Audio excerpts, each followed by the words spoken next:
guys, and welcome to my second part of reading the Christmas Carol.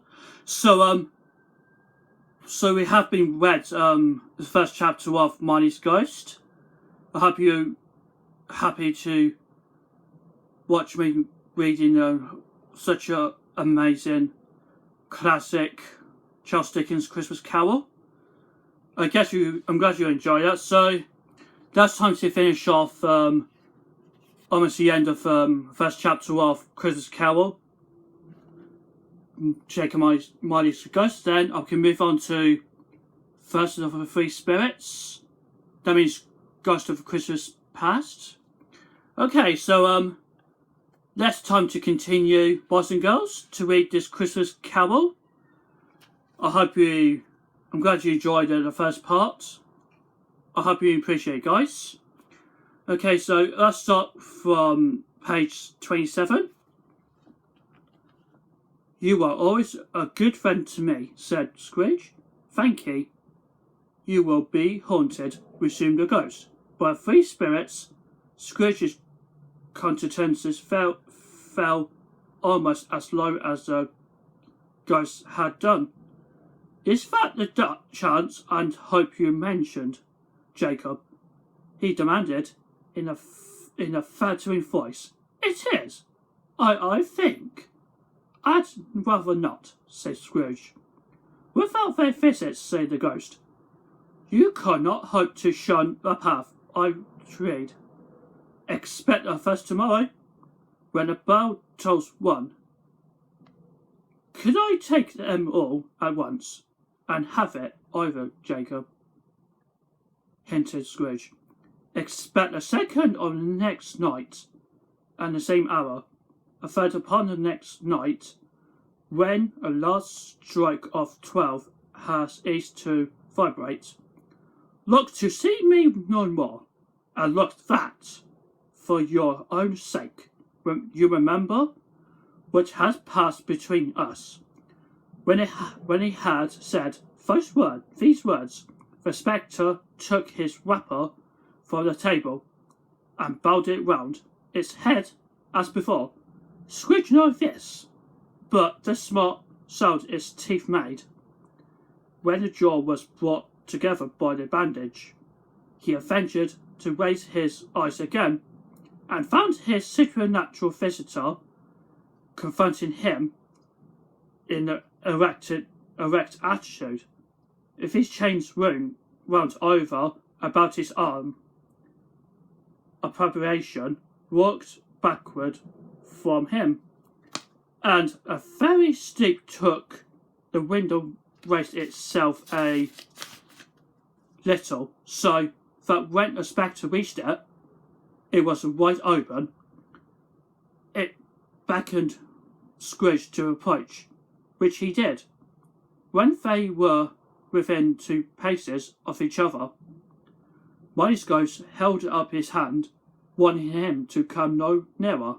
Scrooge stopped, not so much in obedience as in surprise and fear, for on a raising of a hand he became sensible of confused noises in the air, incoherent sounds of a lamentation and regret, warnings in expressionally sorrowful and self-accusatory.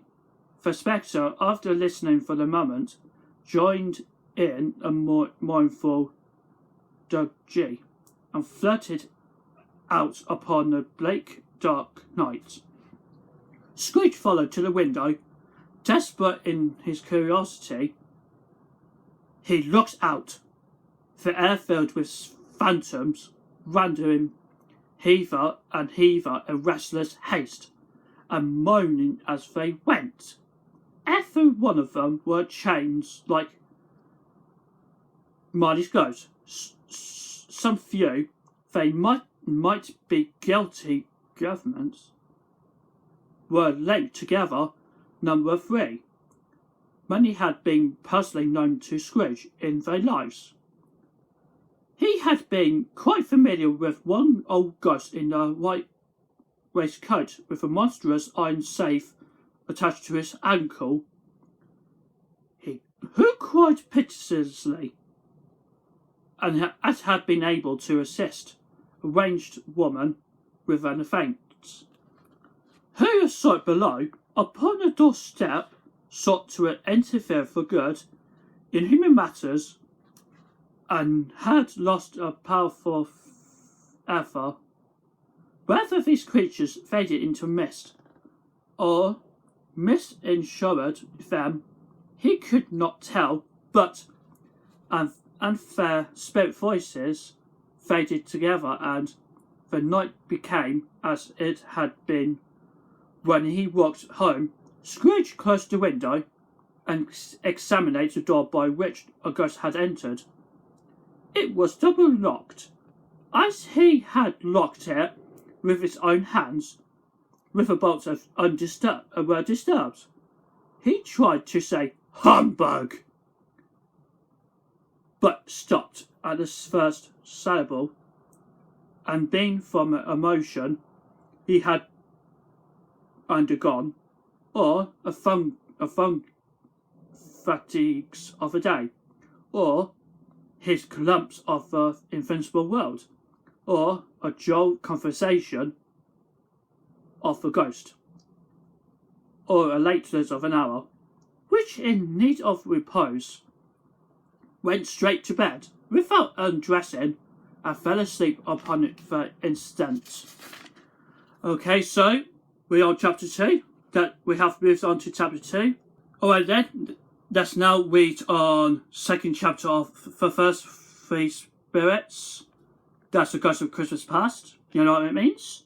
Okay, so first of all, let's read on this paragraph in the second chapter of first of the three ghost spirits. When Scrooge awoke, it was so dark that looking out of the bed, he could scarcely distinguish the transparent window for the upquay walls of his chamber. He was delivering to pierce the darkness with his very eyes, when the chimes of the neighbouring church struck 4 quarters. So he listened for an hour. To his great astonishment, the heavy bell went on from 7 to 6 to 7, and from 7 to 8, and regularly right up to 12, then stopped. 12! It was past 2. He went to bed. The clock was wrong. An icicle must have got into the works. 12. He touched a spring of his repeater to correct this most preposterous clock. Its rapid little pulse beat 12 and stopped. Why, it is impossible, said Scrooge, that I can have sleep through the whole day and far into another night. It is impossible that anything has happened to the sun, and this is 12 up room. And the idea had been an alarming one. He scrambled out of bed and groped his way to the window.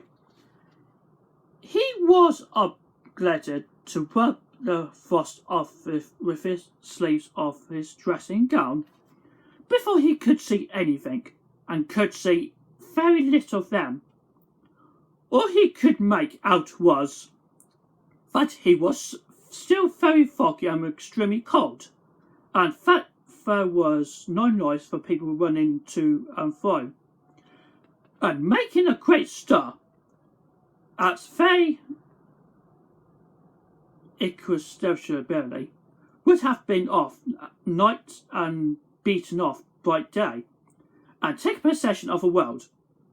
This was a great relief, because 3 days after the sight of his first of exchange day to Mr. Ebenezer Scrooge, or his order, and so forth, would have become a mere United States security if there were no days to come by. Scrooge went to bed again and thought and thought and thought it over and over and over, and could make nothing it. The more he thought, the more perspective he was, the more he endeavoured not to think. The more he thought, Marley's ghost bothered him exceedingly. Every time he resolved with him. After mature inquiry that it was all a dream, his mind flew back again, like a strong spring released, to his first position and represented as the same problem to be works all through. Was it a dream or not? Scrooge lay in this state until the chimes had gone 3/4 more. When he remembered on a sudden that the ghost had warned him of the visitation when a bell tolled 1, he resolved to lie awake until an hour was past, and considering that he could no more go to sleep than go to heaven. This was perhaps the wisest resolution in his power. The court was long, that he was more than once convinced he must have sunk to the dust unconsciously, and missed the clock. At length it broke upon his listening ear. Ding dong. 1/4 past, said Scrooge, counting. Ding dong. 1/2 past, said Scrooge. Ding dong. 1/4 it, said Scrooge. Ding dong. The hour hit self, said Scrooge, triumphantly, and nothing else. He spoke before an hour. The bell sounded, which it now did with a deep, dull, hollow, melancholy one. Light flashed up in the room upon the instant. The curtains of his bed were drawn. Aside. I'll tell you by a hand, not the curtains at his feet, nor the curtains at his back, but for those to which his face was addressed. The curtains of his bed were drawn aside, and Scrooge, starting up into the half-recumbent attitude, found himself face to face with the unearthly visitor who drew them, as close to it as I am now to you, and I am standing in the spirit as your elbow. I was a strange figure, like a child, not so like a child as like an old man, viewed through some supernatural medium, which gave him appearance of having receded from a view, and being diminished to a child's proportions. His hair, which hung about his neck and down his back, was white as if with age, and yet a face had not a wrinkle in it, and the tenderest bloom was on a skin. The arms were very long and muscular, the hands the same, as if were of uncommon strength.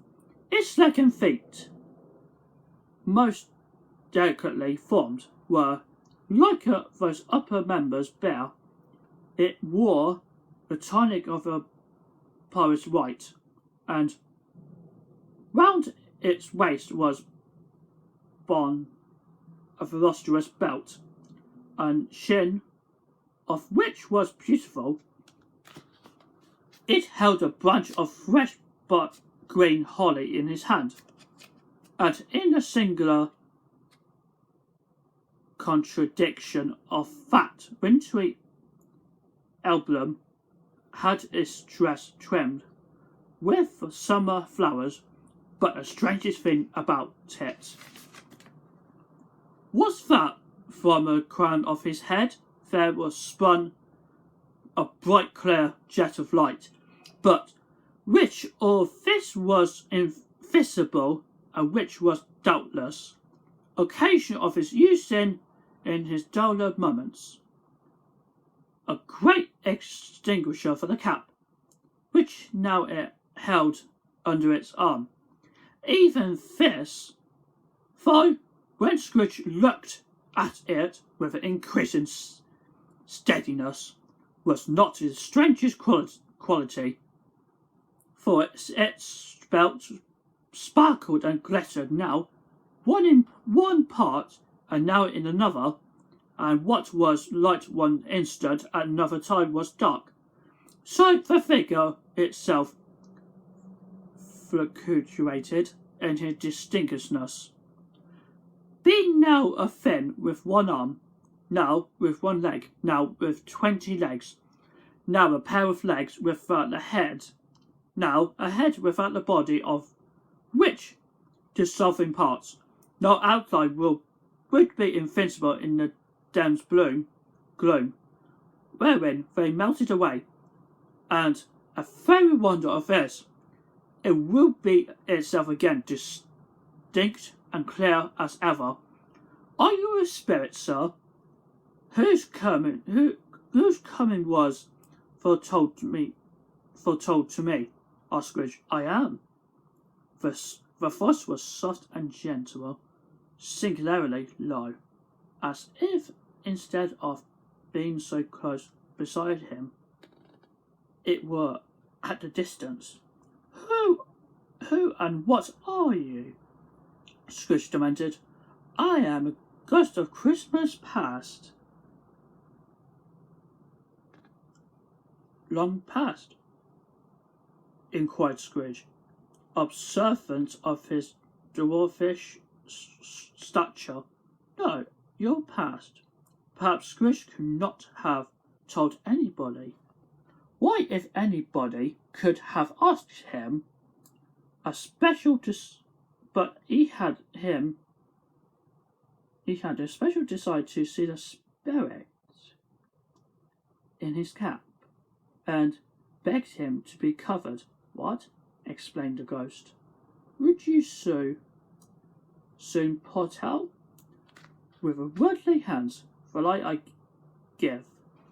It's not enough that you were one of those whose passion made his cap, and forced me through whole trains of years to wear it long upon my brow. Scrooge reverently disclaimed all his intention to offend, or any knowledge of having wilfully bonneted a spirit at any period of his life. He then made a bold to inquire what business brought them here. Your welfare, said the ghost. Scrooge expressed himself much obliged, but could not help thinking that a night of unbroken rest would have been more conducive to that end. The spirit must have heard. Think of it, said immediately. Your recommendation, then, take heed. It put out its strong hand as he spoke, and clasped him gently by the arm.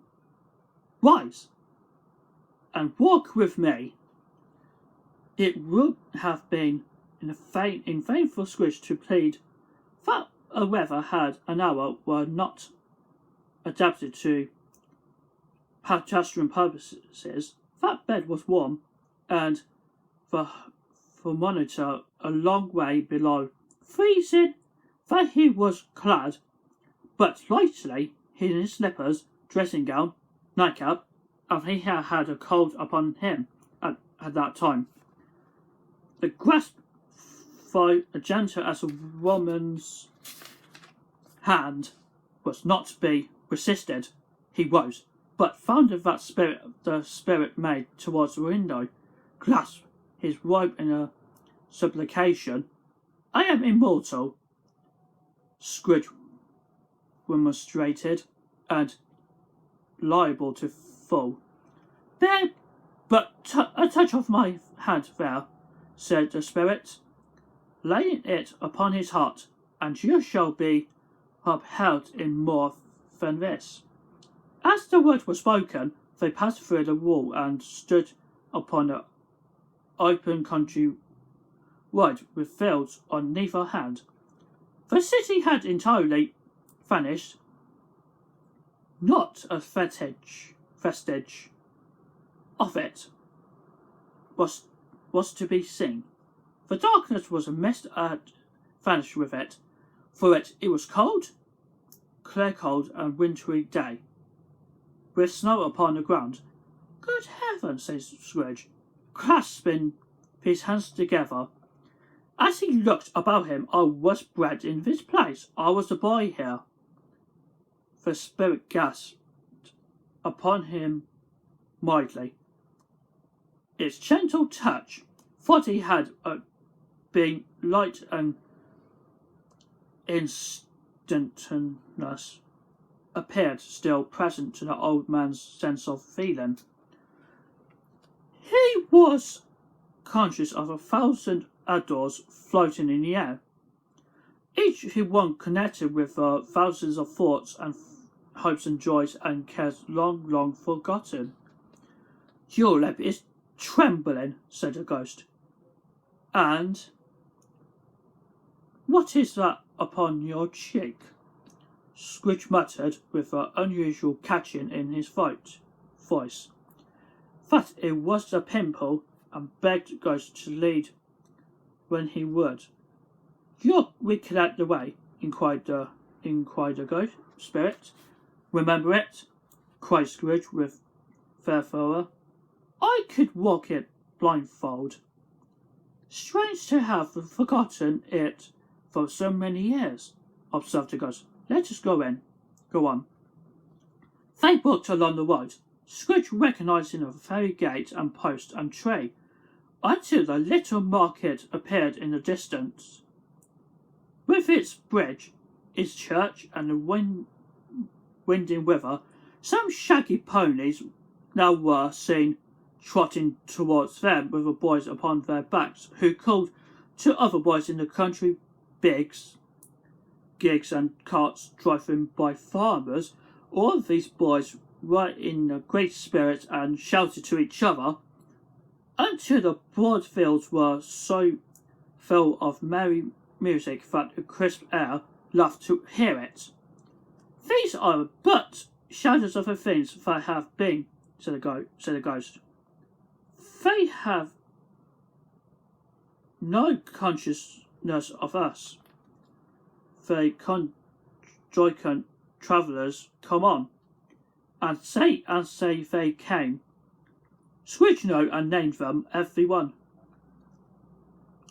Why was he rejoiced beyond all bonds to see them? Why did his cold eye glisten, and his heart leap up as they ran past? Why was he filled with gladness when he heard them give each other Merry Christmas as they parted at crossroads and byways? For several homes, what was Merry Christmas to Scrooge? As upon a Merry Christmas, what good had it ever done to him? "The school is not quite deserted," said the ghost. It's so literally child, regretted by his friends, is left very still. Scrooge said he knew it, and he shambled, they left the high world by well-remembered lane, and soon approached the mansion of the dual red brick, with a little weathercock cemented cupola on the roof, and a bell hanging in it.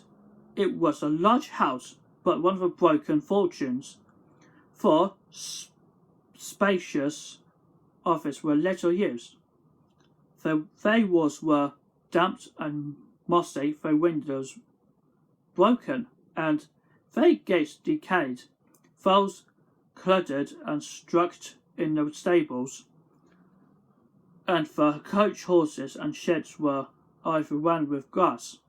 Nor was it more retentive of his ancient state within, for entering the dreary hall and glancing through the open doors of many rooms, they found them poorly furnished, cold and faced. There was an earthly savour in the air, a chilly burness in the place, which associated itself somehow with too much getting up by candlelight, and not too much to eat. They went, the ghost and Scrooge, across the hall to the door at the back of the house. It opened before them, and disclosed a long, bare, melancholy room, made a bearer still by lines of plain deal forms on desks. At one of these a lonely boy was reading near the fable fire, and Scrooge sat down upon the form and wept to his poor forgotten self, as he had used to be. Not a latent echo in the house, not a squeak and scuffle from the mice behind the panelling, not a drip from the self-filled water spout in the dual yard behind, not a sigh among a leafless boughs of one despondent poplar, not a dull swinging of an empty storehouse door, no, not a crickling in a fire, but fell upon the heart of Scrooge with a softening influence, and gave a freer passage to his tears. The Scrooge touched him on the arm, and pointed to his younger self, intent upon his reading. Suddenly a man in a foreign garments, wonderfully real and distinct to look at, stood outside a window, with an axe stuck on his belt, and leading an ass laden with wood by the bridle. "Why, is that Alibaba?" Scrooge exclaimed in ecstasy. "It's dear old honest Alibaba. Yes, I know. One Christmas time, when Rhonda Slattery child was left here all alone, he did come for the first time just like that, poor boy." And the Valentine said, "Scrooge and his wild brother Olsen, they go, and what's his name, who was put down in his drawers asleep at the gate of Damascus. Don't you see him?" And the Sultan's groom turned upside down by the genie. He has upon his head. Serve him right. I'm glad of it. What business had he to be married to the princess? To hear Scrooge expanding or the earnestness of his nature on such a subject in the most extraordinary voice between laughing and crying, and to see his heightened and excited face would have been a surprise to his business friends in the city. Indeed, there's a parrot, cried Scrooge, green body and yellow tail, with a little lettuce growing out of the top of his head. There he is, poor Robin Crusoe. He called him. When he came home again after sailing round the island, poor Robin Crusoe. Where have you been, Robin Crusoe? The man thought he was dreaming, but he wasn't. It was a parrot, you know. There goes Friday, running for his life to a little creek. Hallo, hop in, hallo. Then, with the rapidity of the transition very forward to his usual character, he said, in pity for his former self, poor boy, and cried again. I wish Scrooge muttered, put in his hand in his pocket, looking about him, after drying his eyes with his cuff. But it's too late now. What is the matter? Asked the spirit. Nothing, said Scrooge. Nothing. There was a boy singing a Christmas carol at my door last night. I should like to have given him a something, that's all.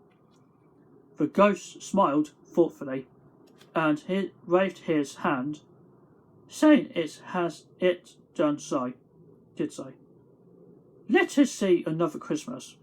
Scrooge from himself grew larger at the words, and the room became a little darker and more dirty. The panels shrunk, the windows cracked, fragments of plaster fell off the ceiling, and naked lath was shown instead. But how all this was brought about, Scrooge knew no more than you do. He only knew that it was quite correct, that anything had happened so, that he was alone again. When all the other boys had gone home for jolly holidays, he was not reading now, but walking up and down despairingly.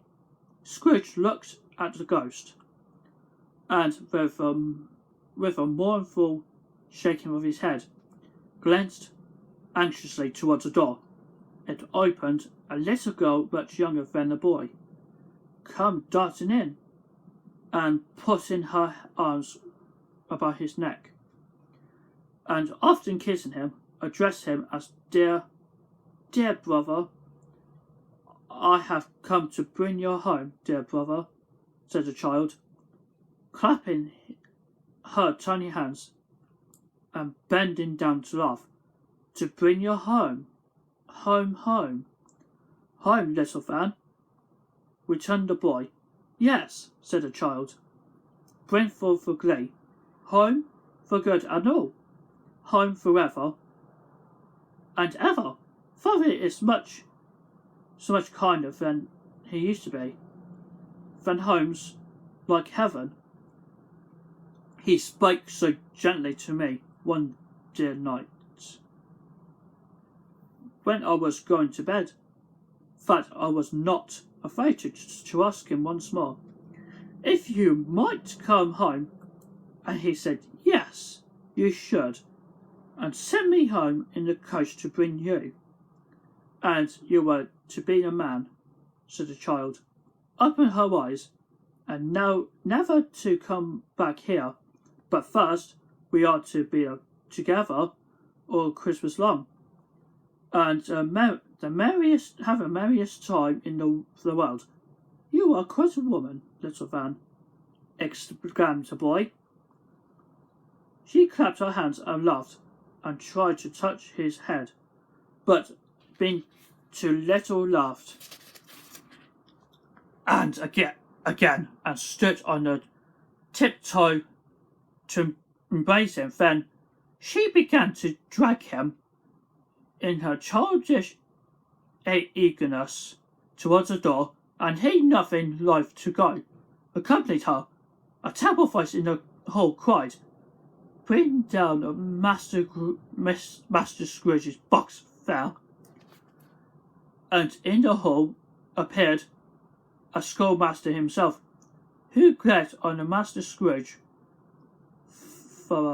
with a ferocious condescension, and threw him into a dreadful state of mind by shaking hands with him. And he then conveyed him and his sister to a various old well of a chevron best parlour that ever was seen. Where are maps upon the wall, terrestrial globes in the windows were waxed with cold. Here he produced decanter of curiously light wine, a block of curiously heavy cake, and administrated instalments of these dainties to young people, at the first time sending out meanwhile servant to the office a glass of something to the best boy, who answered that he thanked a gentleman. But it was the same tap as he had tasted before. He had rather not. Master Scrooge's trunk being this time tied to the top of a chaise, the children bade the schoolmaster goodbye right willingly, and get into it, drive gaily down the garden sweep, quick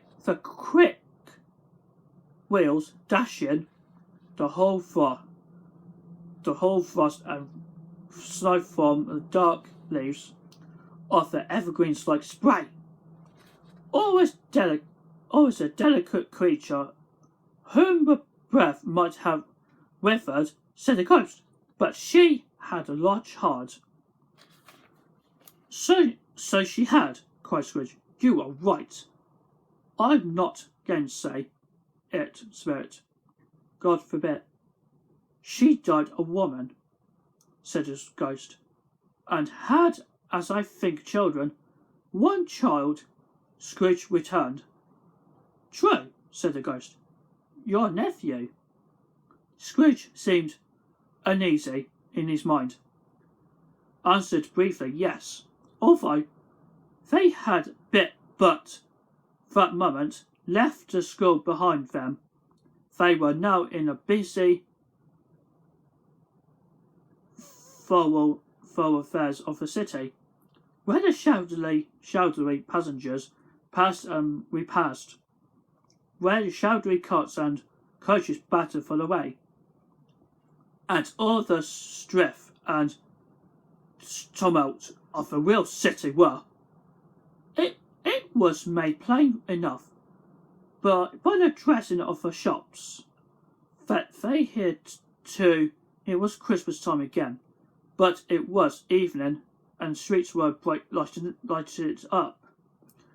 The ghost stopped at a certain warehouse door, and asked Scrooge if he knew it. Know it, says Scrooge. Was I apprenticed here? They went in, at the sight of an old gentleman in a wedge wig, sitting behind such a high desk, that if he had been 2 inches taller, he must have knocked his head against the ceiling. Scrooge cried in great excitement, why, it is a fizzy-wigged. Bless his heart, is fizzy-wig alive again? Old fizzy-wig laid down his pen and looked up at the clock, which pointed to the hour of 7. He rubbed his hands, adjusted his capacious waistcoat, laughed all out for his help himself, with his shoes to his organ of a benevolence, and called out in a comfortable, oily, rich, fat, jovial voice, "Yo ho there, Ebenezer Dick." Scrooge for himself, now grown a young man, came briskly in, accompanied by his fellow apprentice, Dick Winkins, to be sure. Said Scrooge to the ghost, "Bless me, yes, there he is. He was very much attached to me, was Dick, poor Dick, dear. Yo ho, my boys," said Fezziwig. "No more work tonight, Christmas Eve. Dick, Christmas. Ebenezer, let's have a shut us up," cried old Fezziwig, with a sharp clap of his hands. "Before the man can say, Jack Robinson, you wouldn't believe how those two fellows went at it. They charged into the street with the shutters. 1, 2, 3. Had them up in their places. 4, 5, 6. Bed up pinned them 7, 8, 9. And came to back before you could. Got to 12, panting like horse race. Hilly hoy, cried old Fezziwig, skipping down from a high desk with a wonderful agility. "Clear away, my lads, and let's have lots of room here. Hilly hoy, Dick. Chirrup, Ebenezer. Cleared away. There's nothing they wouldn't have cleared away, or couldn't have cleared away." With old Fezziwig looking on, it was done in a minute. Every movable was packed off as if were dismissed from a public life for evermore. The floor was swept and watered, the lamps were trimmed, a fuel was heaped upon the fire, and the fire was as snug and warm and dry and bright a ballroom as you would desire to see upon winter night. In came a fiddler with a music book, and went up to the lofty desk, and made an orchestra of it, and tuned like filthy stomach as inches. In came Mrs. Fezziwig, one fast, substantially smile. In come the 3 Miss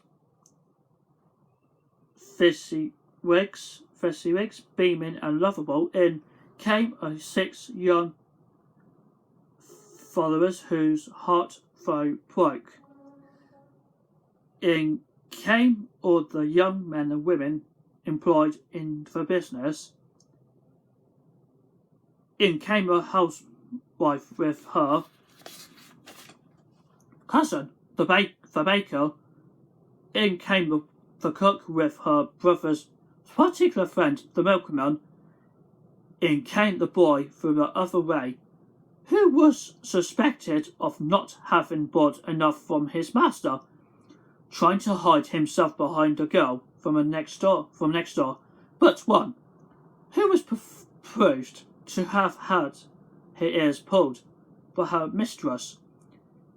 In they all came, one after another, some shyly, some boldly, some gracefully, some awkwardly, some pushing, some pulling. In they all came, anyhow, everyhow, away they all went, 20 cover at once, hands held half round back and again, the other way went down the middle, and up again, round and round in the various stages of affectionate grouping. Old top couple always turned up in the one place. No new top couple starting off again. As soon as they got there, all top couples at last, and not a bottom one to help them. When this result was brought about, old Fezziwig clapping his hands to stop the dance. Quite well done, and Fiddler plunged his hot face into the pot of porter, specially provided for that purpose, but scorning rest upon his reappearance, he instantly began again, though there were no dances yet, as if the other fiddler had been carried home, exhausted on a shutter, and he were a brand new man resolved to beat him out of sight or perish. There were not more dance, and they were 4 fetes and more dances, and there was cake, and there was nugget, and there was a great piece of cold roast, and there was a great piece of cold boiled, and there were mince pies, and plenty of beer, but a great effort of the evening came after the roast and boiled, when the fiddler, an artful dog, mind, the sort of man, who knew his business, better than you or could you have told it him, struck up Sir Roger D. carefully. Then old Fezziwig stood out to dance with Mrs. Figwig. Top couple too, with a good stiff piece of work cut out for them. 3 or 4 and 20 pairs of partners, people who were not to be trifled with, people who would dance and had no notion of walking.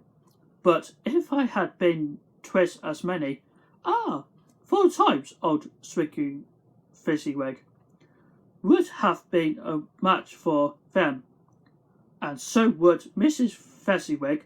As to her, she was worthy to be his partner, in every sense of term. If that's not high praise, tell me higher, and I will use it.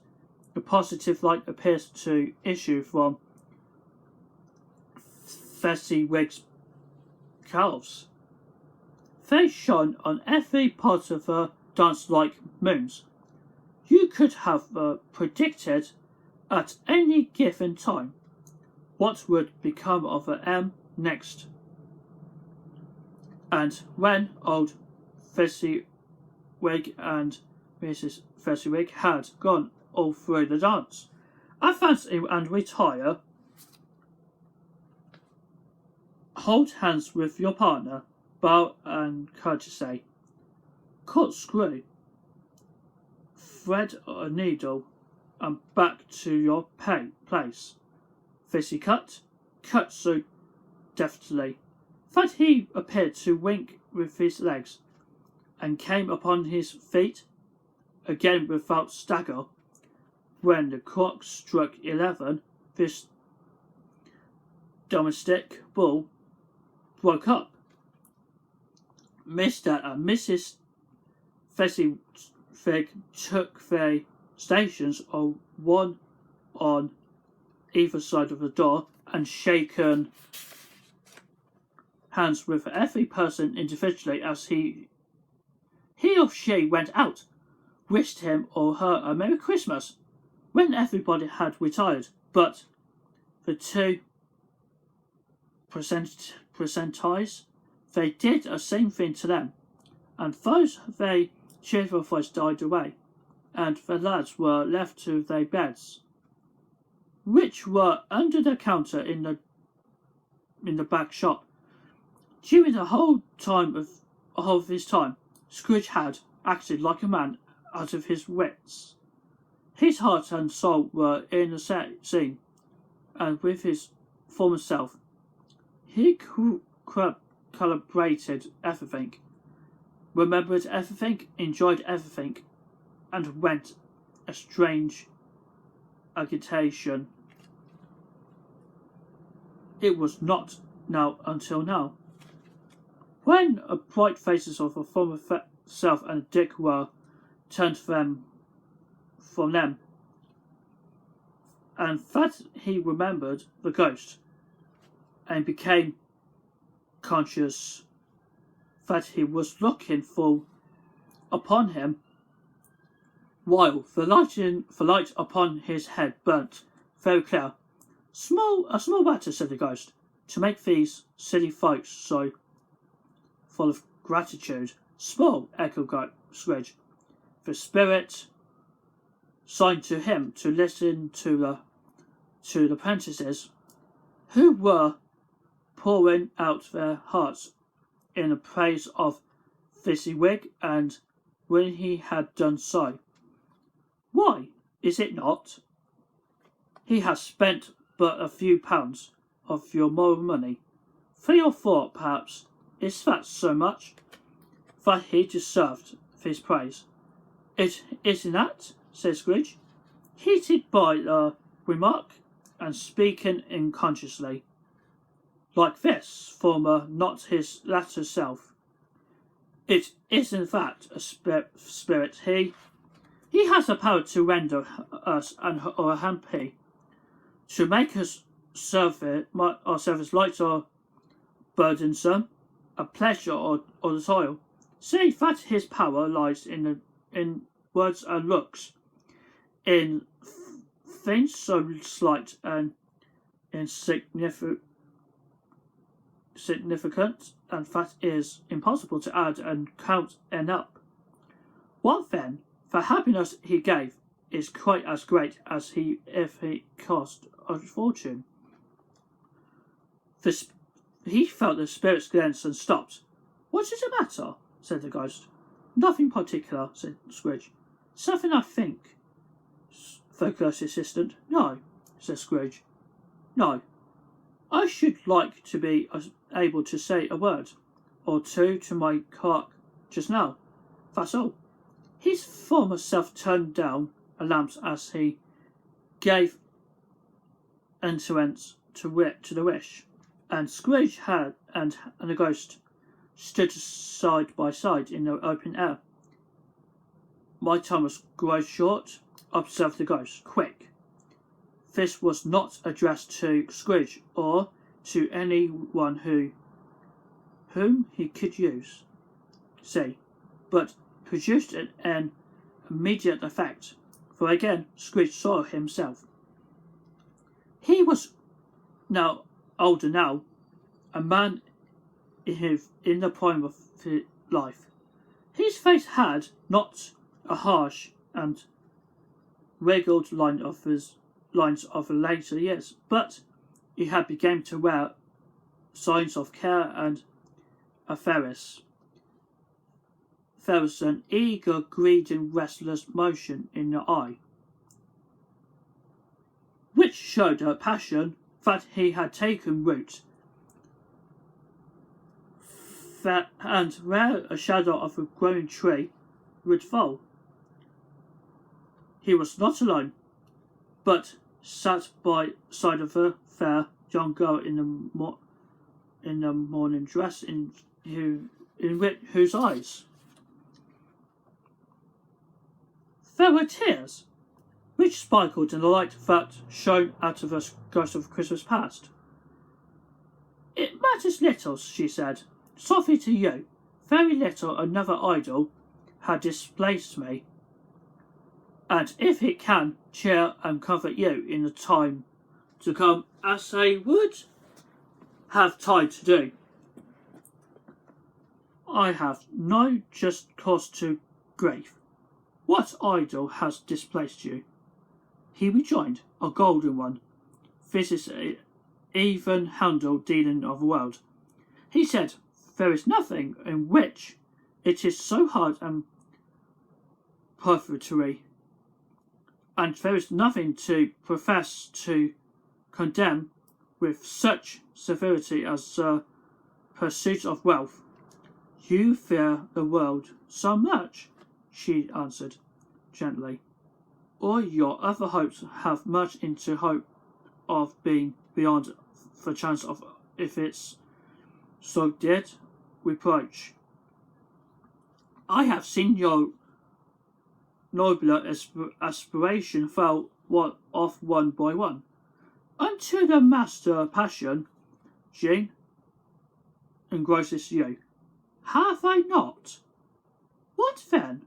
He retorted. Even if I have grown so much wiser, what then? I am not changed towards you. She shook her head. Am I? Our contract is an old one. It was made when we both poor and content to be so. Until in good season we could improve your worldly fortune by patient industry, you are changed. When it was made, you were another man. I was a boy, he said patiently. Your own feelings tell you that you are not what you are, she returned. I am.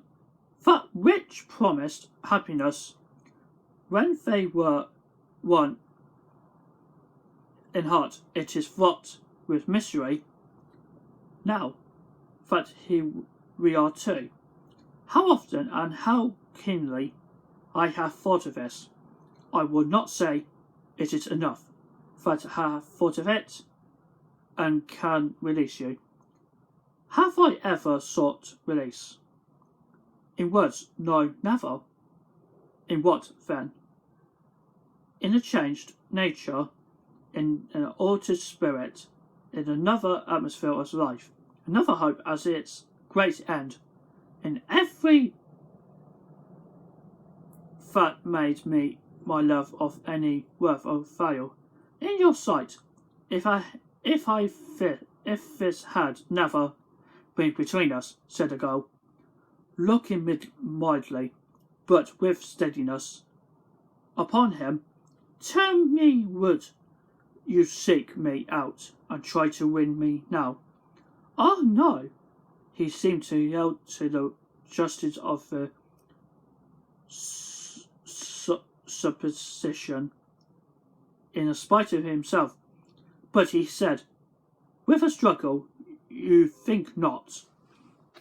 I would gladly think otherwise if I could. She answered, heaven knows, when I have learned a truth like this, I know how strong and irresistible it must be.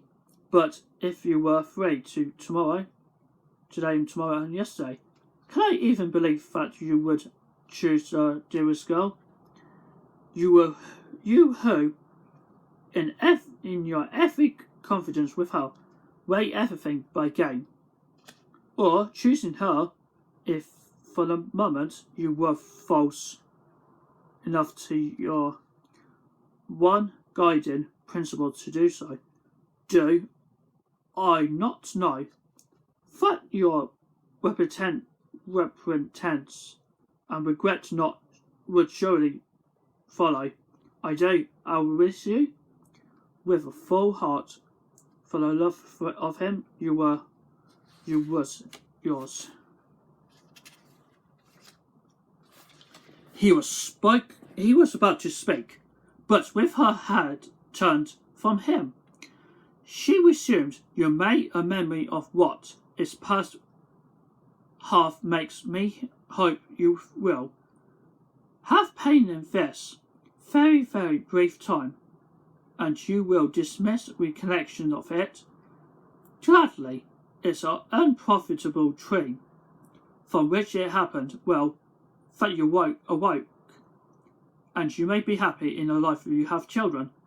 She left him and then parted. "Spirit," said Scrooge, shall we no more? Conduct me home. Why do you delight to torture me?" "One more shadow," exclaimed the ghost. "No more," cried Scrooge. "No more. I don't wish to see it. Show me no more." But the reckless ghost pinned him in both his arms and forced him to observe what happened next. They were in another sense and place, a room, not very large or handsome, but full of comfort. Nearer to the winter fire sat a beautiful young girl, so like the last that Scrooge believed it was the same, until he saw her, now a comely matron, sitting opposite her daughter. The noise in this room was perfectly tumultuous, for there were more children there than Scrooge in his agitated state of mind could count, as unlike a celebrated herd in the poem. There were not 40 children conducting themselves like one, but every child was conducting itself like 40. The consequences were uproarious beyond belief, but no one seemed to care. On contrary, the mother had daughter laughed heartily and enjoyed it very much, and the latter seemed soon beginning to muggle in sports. Got college, but the young girl, the young brigands, most ruthlessly. What would I not have given to be one of them? Fie! I never could have been so good. No, I wouldn't for the wealth of all the world have crushed their precious hair and torn down and the precious little shoe. I wouldn't have plucked it off.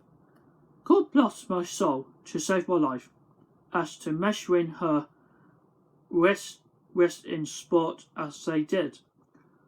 Bold young brought, I couldn't have done it. I should expected my arm to have grown around it for the punishment, and never came straight again. And yet I should have dearly liked, I own, to have touched her lips, to have questioned her, though might have opened them, to looked have upon the lashes of her downcast eyes, and never raised to blush, to have let those ravenous hair, an inch if which would be a keepsake beyond price. In short, I should have liked. I do confess to have had a lightest license of a child, and yet being man enough to know its value. But now a knocking at the door was heard, and such a rush immediately, and ensured that she, with a laughing face and plunged dress, was born to what it a centre of a flushed and boisterous group, just in time to greet the father, who come home attended by the man, laden with Christmas toys and presents, then shouting and struggling and a slaughter that was made.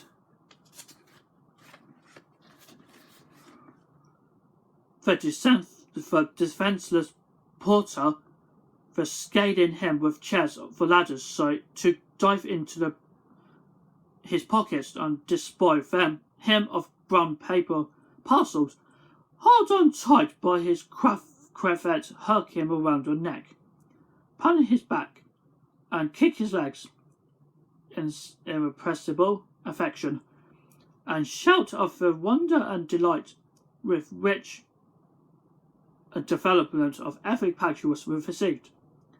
The terrible announcement that the baby boy had been taken in the action of putting a doll's frying pan into his mouth, and there was more than expected of having a swallowed fictitious turkey or glued on the wooden plaster.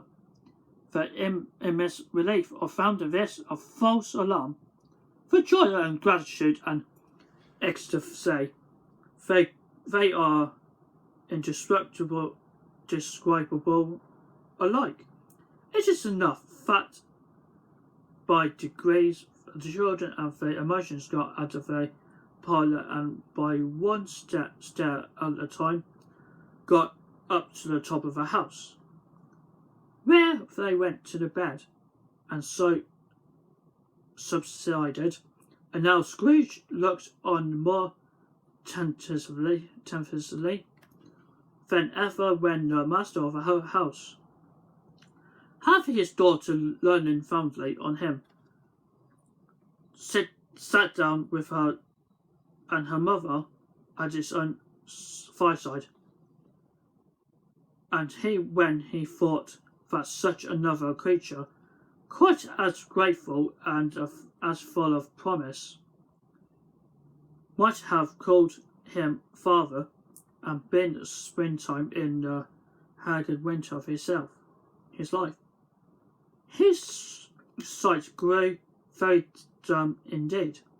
"Well," said the husband, turning to his wife with a smile, "I saw an old friend of yours this afternoon. Who was it?" "Guess." "How can I? Didn't I know?"